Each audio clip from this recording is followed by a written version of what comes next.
ನಾಟಕ ಶೈಲಿಯಲ್ಲಿ ಪ್ರಮುಖವಾದುದು ಪಾತ್ರಾಭಿನಯ. ಹೂವಾಡಗಿತ್ತಿ ಕೇವಲ ಹೂ ಮಾರುವವಳಲ್ಲ, ಅದೊಂದು ಸೌಂದರ್ಯದ ಸಮ್ಮಿಲನ. ಚಳಗೇರ ಶಾಲೆಯ ಮಕ್ಕಳು ತಮ್ಮ ನಟನೆಯ ಮೂಲಕ ವಿನಯ, ಮುಗ್ಧತೆ ಮತ್ತು ದೈವದತ್ತವಾದ ಪ್ರೀತಿಯನ್ನು ವ್ಯಕ್ತಪಡಿಸುತ್ತಿರುವುದು ನೋಡುಗರ ಮನಸ್ಸಿಗೆ ಮುದ ನೀಡಿತು.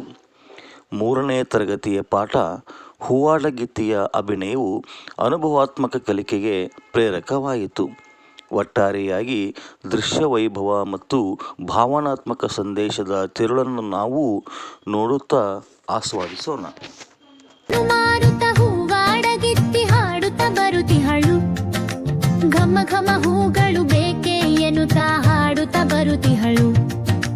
ಹೂವನು ಮಾರುತ್ತಾ ಹೂವಾಡಗಿತ್ತಿ ಹಾಡುತ್ತಾ ಬರುತ್ತಿಹಳು, ಘಮ ಘಮ ಹೂಗಳು ಬೇಕೆ ಎನ್ನುತ್ತಾ ಹಾಡುತ್ತಾ ಬರುತ್ತಿಹಳು.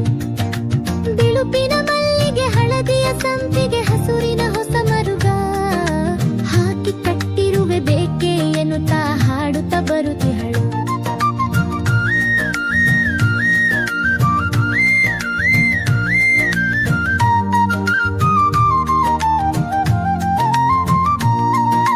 ಹೊಸ ಸೇವಂತಿಗೆ, ಹೊಸ ಇರುವಂತಿಗೆ, ಅರಸಿನ ತಾಳೆ ಇದೆ, ಅಚ್ಚ ಮಲ್ಲೆಯಲ್ಲಿ ಪಚ್ಚ ತೆನೆಗಳು ಸೇರಿದ ಮಾಲೆ ಇದೆ.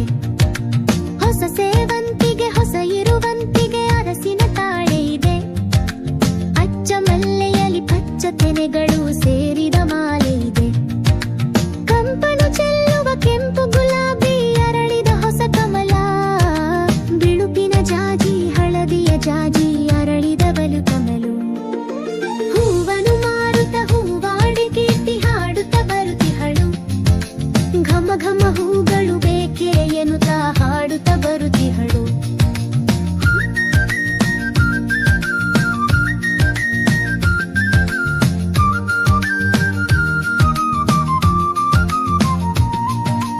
ಬಗೆ ಬಗೆ ಹೂಗಳು ಬೇಕೆ ಎನ್ನುತ್ತಾ ಹಾಡುತ್ತಾ ಬರುತ್ತಿಹಳು.